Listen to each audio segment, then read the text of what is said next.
Yo, what's up guys, Mate Pele here, and I'm back bringing another Pokemon VGC 15 Wi-Fi back for you guys today. Another replay in which I had on Battle Spot. And as you can see, I am changing up teams. Like I mentioned in a couple of my previous videos this week, I will be changing up teams because I am reaching that 1800 mark and I want to have a strong finish. Hopefully get as high as I possibly can and get over 1800 and beyond. So the team I'm actually using is actually pretty similar to the team I have been using, a Tailwind team built around Mega Kangaskhan. However, this is just a single Mega team, just using Mega Kangaskhan and some other Pokemon which do complement it well. And I have actually used this team previously a while back now. A couple of weeks ago I've been bringing some videos with this team, so you may have seen this team already, but if not, you will get familiar with this team as it's a pretty strong team. So my opponent's actually running a decent team of his own. A lot of standard Pokemon, a lot of threats. So I do notice, however, my Sylveon is a huge threat to his team. Barring is Aegislash, which is the only thing that can really deal with Sylveon. So I do know I need to take care of that Aegislash, which is a huge threat looking at my team. So let's just get straight on into the shower. So a lot of good plays actually in this battle. It's a really high intense battle, and particularly towards the end of the video it gets really interesting, so you guys definitely need to look out for that. So I'm going to lead out with my Crest and my Sylveon because, like I did mention, my Sylveon puts on a whole lot of offensive pressure versus my opponent. And what he's actually going to decide to do is turn one is he's going to decide to go for the Mega Evolution, revealing his Charizard Y, which is pretty standard. And my opponent, I believe, is actually going to decide to go for Rock Slide with his Tracheon, not actually going for Protect, just straight up going for that Rock Slide, hoping for flinches and hoping to get damage off on my Sylveon to the point where his Charizard can most likely take it out. And as you can see, it does in fact score a crit. It does reveal it is in fact a live form Tracheon, and here it double targets the Sylveon, goes straight for that Overheat, which I'm pretty sure even without the crit, but then again without doing the calcs I'm not quite sure, but I'm pretty sure considering he was live form that the critical hit probably did not matter. Then again, don't quote me on that, as unfortunately I'm going to lose a huge threat, my Sylveon, turn one, but I do manage to fire off a Icy Wind, which is great for me, as now I can go out into my Landorus.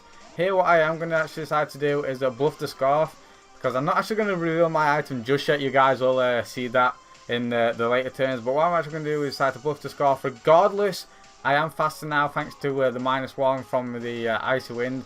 And what I'm actually going to decide to do is go straight for that Rock Slide. I'm going to play it safe here. I need to play a little bit conservative, I feel.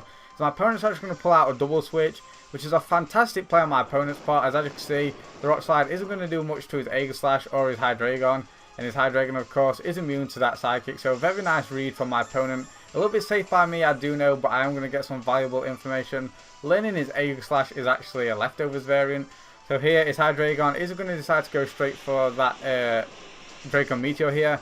There's a decent chunk of damage, but as you can see, I am actually an Assault Vest Landorus T, so I do know I can take that. And I do fire off an Earthquake, trying to get damage onto this Aegislash. As I mentioned in the team preview, it was a huge threat to me. I need to get into the range where I can hopefully take it out with my Kangaskhan. So I do a decent chunk. I was free to go for that Aegislash, as it did reveal is Earthquake onto that Aegislash. As it did reveal it was in fact running the Leftovers as opposed to Weakness Policy. That's fantastic for me, and I'm able to do a decent chunk of damage to it and fire off an Icy Wind. So here, my opponent's actually going to decide to go for the Shadow Ball onto my Cresselia slot. Thankfully though, he didn't target down my Landorus, as that would have been really unfortunate for me, as my Crest does manage to survive. So what I'm actually going to decide to do the following turn is it comes down to basic whether I can live a Draco Meteor coming from his Hydreigon, being at -2 and Assault Vest, and hopefully I can fire off a Superpower, as opposed to going for a secondary Earthquake, as I do manage to survive on 6 HP. I do decide to go for that Superpower, expecting him to go for the King Shield with his Aegislash, but my opponent makes a smart play and is actually going to decide to go for the attack. However, I do manage to pick up the KO on the Hydreigon, which is fantastic for me. And here with my Crest, I'm actually going to reveal the Rest. This is a huge play, as I'm a Resto Chesto Crest. And here I do know if he does decide to target down my Cresselia, after the Rest I will be able to live a Shadow Ball. If he targets down my Landorus, then he will be able to pick up KO on my Lando. However though, I will still have my Cresselia at a full range of HP, just to be able to spam and support with Icy Wind and Helping Hand. So he does actually decide to target down my Crest, which does over 50%, but that's fine, as my opponent doesn't pick up a knockout this turn. So he's going to be able to go out into his Terrakion now. His obvious play here is just go straight for that Rock Slide. He's actually going to go for the King Shield. I suppose he went for the King Shield, quite a conservative play on my opponent. On the off chance it did in fact miss my Landorus T, and then I was able to fire off a Earthquake, I would pick up a double KO. So it's a nice play, smart play from my opponent, but unfortunately it's not my Landorus that dodges, it's actually my Cresselia. And after the life orb, I'm actually going to decide to go for the sidekick onto the Tracheon slot. And as you guys will see, I actually pick up the KO on the Tracheon because I score a crit. I'm pretty sure this crit mattered. I don't believe I invest enough to take out the Tracheon at that range of HP. Then again, I'm not quite 100% sure on the calcs there.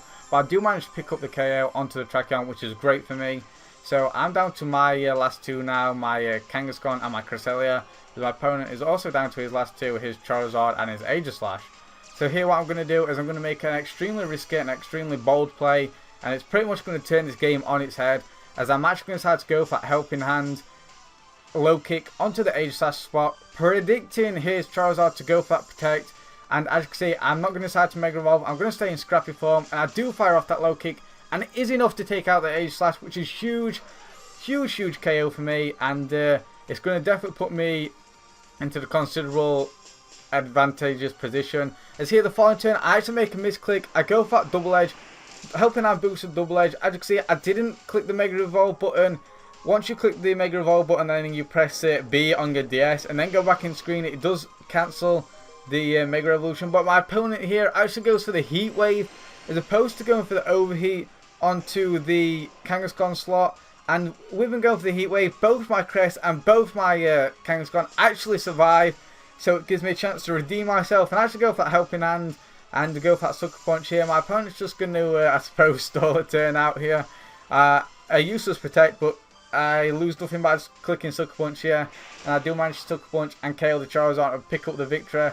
So that was extremely close, extremely interesting towards the end of the battle.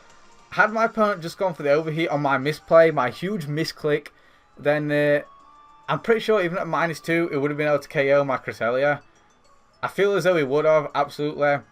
So had I just clicked the Mega Evolution button, which I did click, but then unfortunately pressed B to reconsider my options and then click onto my Kangaskhan again, I didn't actually click the Mega Evolution button when it came to it that time.